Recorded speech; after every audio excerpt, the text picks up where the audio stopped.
You're listening to the Author Stories Podcast,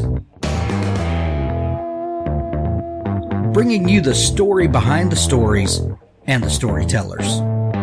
Margaret White, Terry Brooks, Sheena Kamal, Matthew Quick, J.T. Ellison, Walt D. Williams, Brad Thor, Corey, Dr. O, Brandon Sanderson, Robin Mom, Ernest Klein, Jim Butcher, Sherwin Harris. Visit hankgarner.com for archives of all the shows. Today's guest is Lan Yan, a feisty heroine romance collection of short stories. Over 30 plus pulse racing shorts to capture your heart with USA Today, The Wall Street Journal, New York Times, and award-winning authors in the mix. Paranormal, contemporary, fantasy, and historical romance that will whet your appetite with titillating, heart-pounding tales you'll want to read again, then beg for more. Fall in love with your next book crush. Pre-order this amazing collection of shorts, over 30 pulse-pounding stories for only 99 cents. Proceed with caution. Buying this collection may lead to addictive reading, falling in love with your next book crush, and staying up past your bedtime to see what happens next. Get your limited edition copy of Feisty Heroines. Look for the link in the show notes of this episode. Well, thanks for joining me again for the Author Stories Podcast, where I bring you the story behind the stories and the storytellers. Today, I am super excited to have Lan Yan on the show with me today. She has a fantastic new book. It's called The House of Yan, A Family at the Heart of a Century in Chinese History. Lan, thank you so much for joining me today. Thank you, Hank, to invite me to join you for your show. I am super excited to have you. The book is amazing. I learned so much from it, and I'm excited to talk with you today.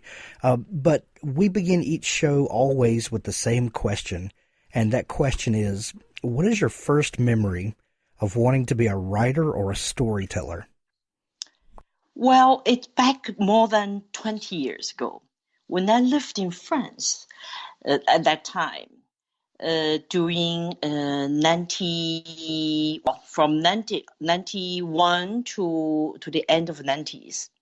At that time, whenever my friends in France asked me about my family, my experience during the Cultural Revolution, I could tell how astonished they were when I told them what my family and I had experienced and survived.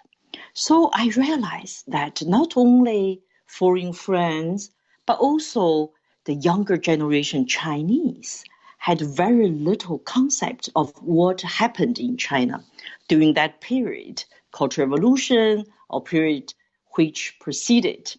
So I think, I decided to write down my story, my family story, as witness of times we had lived through. And one day, this is 5 years ago, very concretely, I came back to France in Paris. I met an old friend of mine. So she said, Lan, what is your personal project? I said, when I retire, I am thinking to writing my story and the story of my family. So she said, why now? So she said, you should not wait until retirement. You should start right now. So 5 years ago. I said, she was right. Then she said, Lan, you prepare a table of contents of your story. I introduce you my editor, my publisher. So this is happened. Next day, I went to see her editor. She is a great lady, a lot of experience. And I told her my story. She said, Lan, let's sign the contract. So I was I was a little bit scared. I said, it was my first time. I never wrote a book. Indeed, I wrote my thesis, doctor thesis. So it's not the same thing. But she said, it's a wonderful story. So you have to get prepared. Let's do it now. So this is the story of writing a book. So I used 2 years to write my book. In 2017, my book was published in French in France. Yeah. Wow. And then, so this year, so just 1 month ago, So my book was translated into English by HarperCollins. I'm so excited because as a newborn, I did some speeches in New York and in Boston. So I thought it's great because I have this English version. Much more people can read it, the story. And Right. yeah. Well, I'm so thankful that friend of yours encouraged you to write down your story, because, and this is why it's so important when we're dealing with a country like communist China, where we use terms like cultural revolution, Yeah. which sounds it sounds so benign, but it Yeah. really tried to erase thousands of years of Chinese history and tradition, and replace it with this new communist way of thinking. And it's because of people like you who write down those stories that history is preserved. Yeah, I agree with you because, more I think, more I believe that, in fact, the history can be very abstract without details. So my story is one of the details of China modern history. So because when I published my book in French, I got a lot of emails, letters from the French readers. So they told me, Lan, we learned, thank you very much for your book. We learned Chinese history at school through books, but your family story let us understand really the suffering of Chinese people and upheavals of the country. So I think you are totally right. It's true. So I think it's like a witness, the true story to bring the history alive, right? Right. The book is The House of Yan. Tell us a little bit, or The House of Yan. Tell us a little bit about your family in particular, and what is it that you're trying to preserve and bring about to the rest of us in your book. Yeah, yes. So this book, in fact, my book is telling about 3 generations of my family through almost 100-year China modern history. So I start from my grandfather, Yan Baohang, who was born in Liaoning province, and from a poor peasant's family. But he managed to go to the city for study, and then got a scholarship, went to Edinburgh University during 1920s. But when Japanese occupied his hometown in Manchuria in 1931, he participated actively in anti-Japanese movement with his friends and joined nationalist leader Chiang Kai-shek and his wife, Madame Jiang. Later in Nanjing, during 1937, he met Zhou Enlai, who pursued him, convinced him to join Communist Party to fight against the Japanese. Then my grandfather went on to become a secret agent for Zhou Enlai, for Communist Party, during the Second World War, and famously obtained a lot of informations. One of the important information he got is about Germany was planning to attack Soviet Union, named Operation Barbarossa. My father, my grandfather's youngest son, Yan Mingfu, was diplomat, studied Russian at the age of 16, and became Mao Zedong's personal Russian-Chinese interpreter during 1950s and 1960s. Today, he is the only living witness to Sino-Soviet relationship from honeymoon to the Cold War, as he was involved in all the talks and discussions between Mao and Chinese top leaders, and Soviet leadership during that period, 1960s, 50s, until the Cultural Revolution. In fact, my childhood was a very happy one until my family life, like that of millions of Chinese families, were turned upside down by this Cultural Revolution, which began in 1966, last 10 years. It was a nightmare for whole China. So my grandfather was put into jail, and 7 months later, he died. My family was officially notified 10 years later of the death of my grandfather. My father was imprisoned, also detained in a single cell for 7 years and a half without charge and trial. He was suspected as a Soviet spy because he's supposed to translate, Chinese leaders' secret conversation with Soviet Union and with leaders. So my mother, who was diplomat, and was sent to a re-education camp for more than 6 years.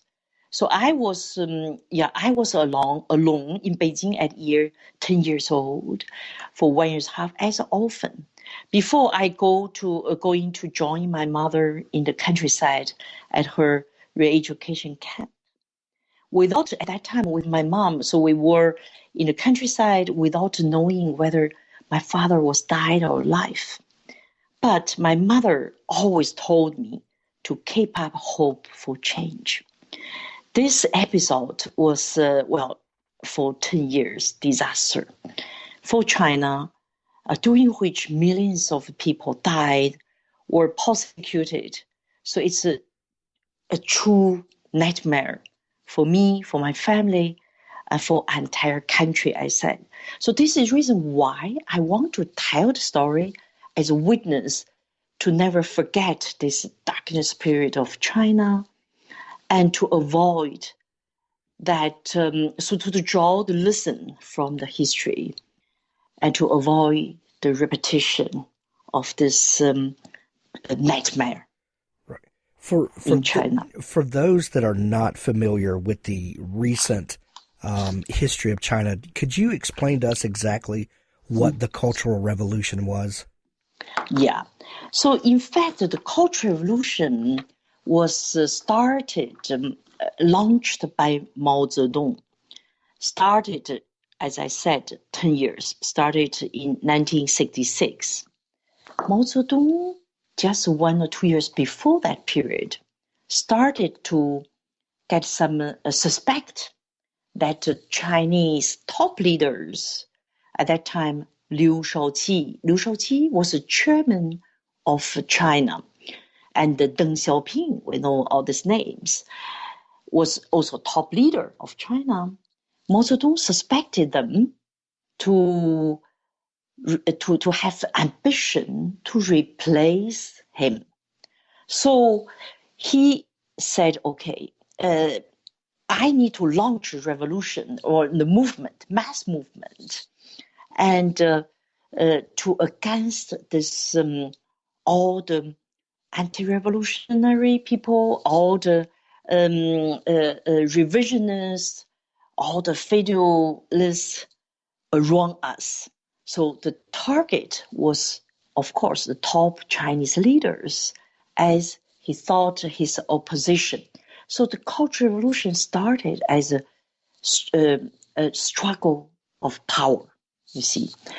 So long stage of Cultural Revolution. So for me and for a lot of friends in China, we said it's against culture, right? This revolution, so-called revolution, was against culture because it's destroyed Chinese traditional culture, traditional value, and the old good tradition in China. So Mao launched this struggle. He said, we need to mobilize the people and the mass So to do the revolution, that means at every level of the whole country, the people fight each other, try to find suspect, try to accuse other people as anti-revolutionary, etc. It's totally a mess. So this is the last 10 years, you see. It was totally nightmare. Millions of people died, and millions of people were persecuted. A lot of intellectuals were sent to either on prison or to the re-education camps to the countryside, including the young people. Mao said, okay, the young people, you need to receive the re-education from peasants. In fact, so all the schools were closed the door. So we didn't study. We didn't even have right to go to the university.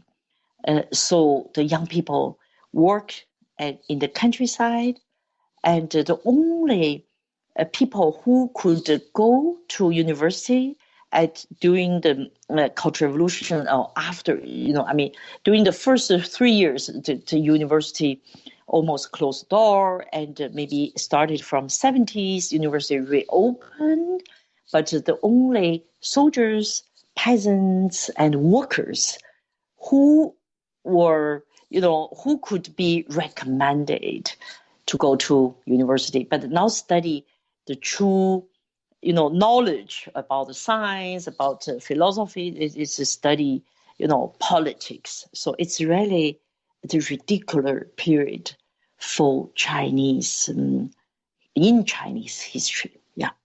The re-education camps, that sounds awful. It brings this connotation that we don't want you to think for yourself, therefore we're going to it makes you think of brainwashing. In the beginning, you tell the story of your family through your eyes, through your perspective, and it's very different to read some political paper on China and during this time period. It's a very different thing to hear your personal story and how this affected your family. When you're recalling, like when your mother was in re-education camp, and then when you were sent to a re-education camp, how difficult was that to remember and to write down all the details? Yeah, so this was, yes, so it was very difficult. I think it's a very tough period in particular for my mother, because she was accused to be, the family, the relatives of anti-revolutionary. That means my grandfather, her father-in-law, was anti-revolutionary, put in jail, and her husband, my father, was put in jail, suspected as also anti-revolutionary, Soviet spy, etc. So she was innocent, but she was the family. So you have the bad labor, the black family. And so she, for a moment, she was asked to consider divorce my father. Because if he, in the Cultural Revolution, it became a common, I very sad to say, a common practice. Because if the wife is innocent, if you divorced your husband, or vice versa, husband is innocent, your wife was got some problem, so-called crime, etc. So if you divorce and you can become clean, right? So my mother said, if you divorced your husband, you can came back from a re-education camp to Beijing and work again. So my mother refused that. She believed that my father was innocent, and she wanted to wait until the day she got a clear conclusion after investigation.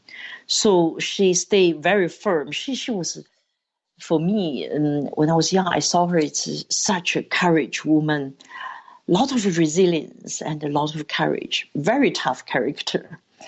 So she was 7 years. So I joined her in 1969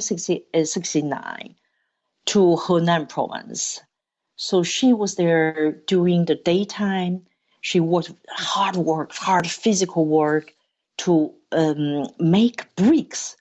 All her team are males or men. She was the only woman. It's demanding a lot of physics, labor work, very tough. But during the evening, she was the target of criticism meeting, and she forced to confess what or make a self-criticism. So she always refused to do so. So so it's very, very tough for her physically and mentally.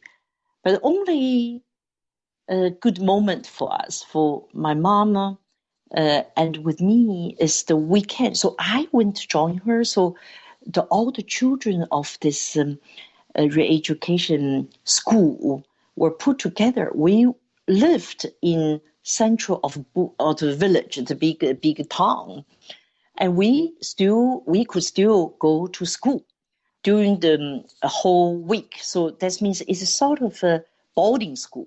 So we went there, we sleep there and doing together, and then during the weekdays, we went to the school, local school with the parents' children. So in this sense, I thought, I was lucky. You see, in Beijing, all the school almost they closed the door. The student and the children and the teachers were doing revolution, so they didn't teach anything. So, but in the countryside, it seems that revolution didn't come to affect the study. So we go to local countryside school. We can still learn the things. So, but only during one day, the Sunday, we were allowed to see our parents in different villages in this re-education schools. So I went every Saturday evening, so walk for a dozen kilometers to see my mom.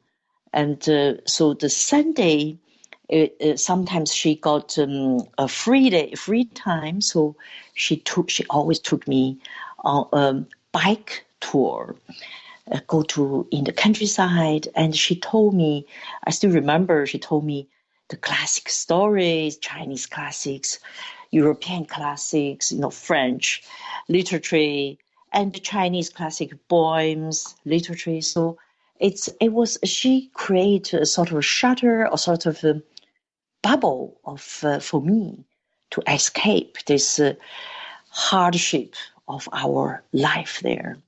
So I still remember how much I benefit from this moment with my mom. Right. In spite of all of the turmoil that was going on. That's incredible. Yeah, exactly. So she, I think, so this, from there, I learned how to draw your strengths from the suffering, from the difficult moment. What is it like in China now? They are obviously a manufacturing powerhouse, and this big, robust economy. We don't hear much about the Cultural Revolution anymore. What is modern life in China like, and how do they look at their history over this last 100 years? Yeah, this is a good question. Nowadays, so people, last year it was 40 years. Well, I mean, I should say 50 years anniversary of starting of Cultural Revolution, you see.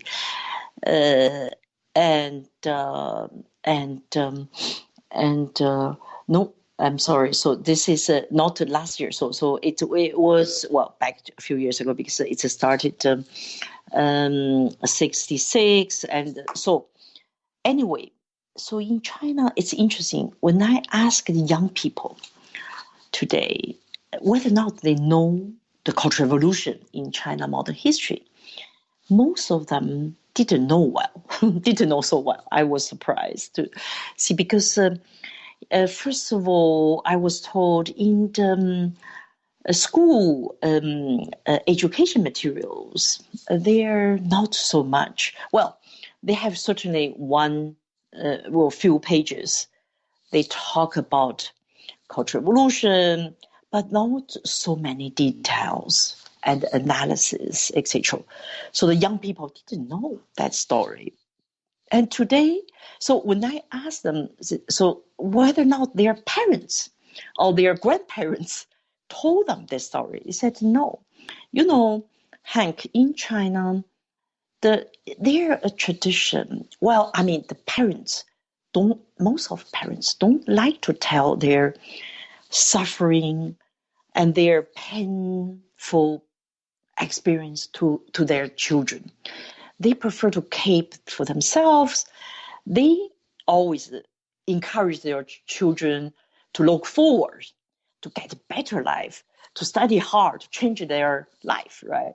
So this also, and also, you know, so this is the situation today. The young people try to, you know, look forward, study hard, change their life and get a better life. And so instead of a look back of our history. But for me, I think it's always important to let younger generation to know what happened in China and what happened and the reason why. So to try to learn and to understand and draw the lessons, right? So I one day I saw the famous sentence, a sentence said by President Theodore Roosevelt. He said, the more you know about the past, the better prepared you are for the future. So while I think the more you know about Chinese history, the better you understand China today, right? So this is so important to let people, let Chinese younger generation to know what happened in China. So this is why I want to write this book. Absolutely. Well, and not only does it help us to see the future through the past, but it gives us, like I said earlier, it's very different to read an academic paper on the history. It's a very different thing to see this through your eyes and your mother's eyes. Putting a human story on it really helps us to understand the realities of it, doesn't it? Yeah, you're totally right. Yeah. So, what do you hope people take from this book? This obviously is a very personal book to you. It's telling your family story, but it's doing so much more than that. What are your hopes for this book when people buy it and read it? What do you hope they're left with? I think this. First of all, I hope through my story, the people can learn about, just like you mentioned, about the history of modern China through the concrete story. Secondly, I think my book is about to keep optimism, the hope. I just share a story with you. So after publish my book in 2017, 2 years ago, so 3 years ago. So a few months later, I got an email in Beijing and in Paris. So they said, Lan, in May 2018, we gave your book an award. So I was honored to be awarded by a prize named Simone Weil. This prize was established in Memoir of an Exceptional Woman, Simone Weil, who survived the Nazi concentration camps and went on to do so much for women's rights in France. She stands as a symbol of resilience and dignity in face of unspeakable horror. So this happened. So the day I get this award was the 25th May. It's my mother's actual birthday. Of course, she had passed away 3 years previously. But this ceremony, this prize, everything about them was a vindication of what she believed. So I said during the ceremony, when I accept the award, I said, so I wish to share with you, with all my friends, what passed on me by my mother, a message of hope and belief in future. This is what my book, Only Ambition. I have not forgot the humiliations or the loss that I suffered as a child, but it's no hate in the adult that I became. The hate stands in the way of human accomplishment. It is in suffering that we learn to draw on our resources and find within ourselves the strength to change our destiny. So this is my message from my book. I love it. I love it. The book is called The House of Yan, A Family at the Heart of a Century in Chinese History. This is a must-have for your bookshelf, especially going into, an election year, or, when we really need to be thinking about the past to think about our future. Lan, thank you so much for taking time to come on the show. If people are just learning about you, is there a place they can connect with you online, a website or anything? Website, it's WhatsApp. WeChat in Chinese.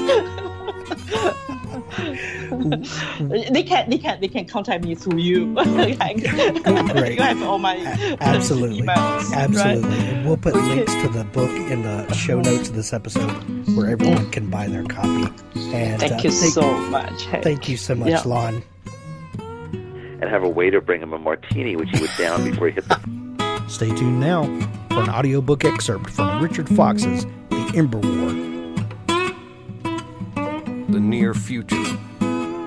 Humanity. Structure of story and things like that, but I really enjoyed the creative process. The probe slowed as the sun's heliosphere disrupted the graviton wave it rode in on from the abyss of deep space. Awakened by the sudden deceleration, the probe absorbed the electromagnetic spectrum utilized by its target species and assessed the technological sophistication of the sole sentient species on Earth. The probe adjusted its course to take it into the system's primary. If the humans couldn't survive, with its help, what was to come? Then the probe would annihilate itself. There would be no trace of it for the enemy, and no chance of humanity's existence beyond the time it had until the enemy arrived. The probe analyzed filed patents, military expenditures, birth rates, mathematical advancement, and space exploration.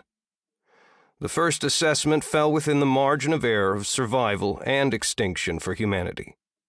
The probe's programming allowed for limited, autonomous decision-making, choice being a rare luxury for the probe's class of artificial intelligence. The probe found itself in a position to choose between ending its mission in the sun's fire and a mathematically improbable defense of humanity, and the potential compromise of its much larger mission. Given the rare opportunity to make its own decision, the probe opted to dither. In the week it took to pass into Jupiter's orbit, the probe took in more data. It scoured the internet for factors to add to the assessment, but the assessment remained the same. Unlikely, but possible. By the time it shot past Mars, the probe still hadn't made a decision. As the time to adjust course for Earth or continue into the Sun approached, the probe conducted a final scan of cloud storage servers for any new information, and found something interesting. While the new information made only a negligible impact on the assessment, the probe adjusted course to Earth. It hadn't traveled all this way for nothing. In the desert south of Phoenix, Arizona, it landed with no more fanfare than a slight thump and a few startled cows. Then it broke into the local cell network and made a call. Mark Ibarra awoke to his phone ringing at max volume, playing a pop ditty that he hated with vehemence. He rolled off the mattress that lay on the floor and crawled on his hands and knees to where his cell was recharging. His roommate, who paid the majority of their rent and got to sleep on an actual bed, grumbled and let off a slew of slurred insults. Mark reached his cell and slapped at it until the offending music ended. He blinked sleep from his eyes and tried to focus on the caller's name on the screen. The only people who'd call at this ungodly hour were his family in Basque country, or maybe Jessica in his applied robotics course wanted a late-night study break. The name on the screen was Answer Me. He closed an eye and reread the name. It was way too early, or too late, depending on one's point of view, for this nonsense. He turned the ringer off and went back to bed. Sleep was about to claim him when the phone rang again, just as loudly as last time, but now with a disco anthem. "Seriously?" his roommate slurred. Mark declined the call and powered the phone off. He flopped back on his bed and curled into his blanket. To hell with my first class, he thought. Arizona State University had a lax attendance policy, one which he'd abused for nights like this. The cell erupted with big band music.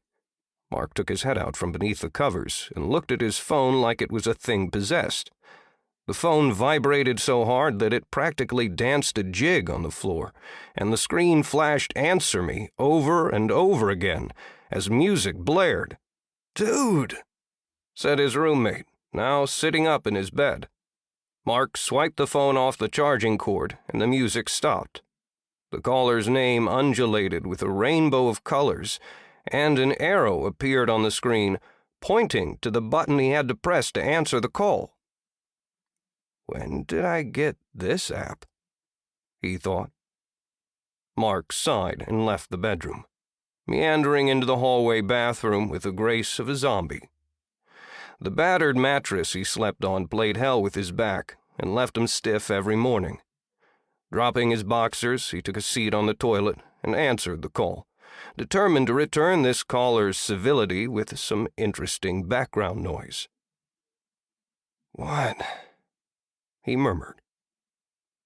"Mark Ibarra. I need to see you." The voice was mechanical, asexual in its monotone. "Do you have any friggin' idea what time it is? Wait, who the hell is this?" "You must come to me immediately. We must discuss the mathematical proof you have stored in document title This Can't Be Right, .doc. Mark shot to his feet. The boxers around his ankles tripped him up, and he stumbled out of the bathroom and fell against the wall. His elbow punched a hole in the drywall, and the cell clattered to the floor. He scooped the phone back up and struggled to breathe as a sudden asthma attack came over him. How? He couldn't finish his question until he found his inhaler in the kitchen, mere steps away in the tiny apartment. He took a deep breath from the inhaler and felt the tightness leave his lungs. That someone knew of his proof was impossible. He'd finished it earlier that night and had encrypted it several times before loading it into a cloud file that shouldn't have been linked to him in any way. "How do you know about that?" he asked. "You must come to me immediately. There is little time. Look at your screen," the robotic voice said. His screen changed to a map program, displaying a pin in an open field just off the highway, connecting Phoenix to the suburb of Maricopa. "Come. Now." Mark grabbed his keys. An hour later, his jeans ripped from scaling a barbed wire fence, Mark was surrounded by desert scrub. The blue of the morning rose behind him, where his beat-up Honda waited on the side of the highway. With his cell to Some things you write now, do they differ in the writing process from plants looked a lot like benign mesquite trees in the darkness. A Native American casino in the distance served as his North Star, helping him keep his bearings. "You're not out here, are you? I'm being punked, aren't I?" he asked the mysterious caller. "You are 9.26 meters to my east-southeast. Punk, decayed wood, used as tinder. Are you on fire?" the caller said. Mark rolled his eyes. This wasn't the first time the caller had used the non-standard meanings of words during what passed as conversation between the two. Mark had tried to get the caller to explain how he knew about his theorem and why they had to meet in the middle of the desert. The caller had refused to say anything. He would only reiterate that Mark had to come quickly to see him, chiding him every time Mark deviated from the provided driving directions. "If you're so close, why can't I see you?" he asked. He took a few steps in what he thought was a northwesterly direction and squished into a cow patty.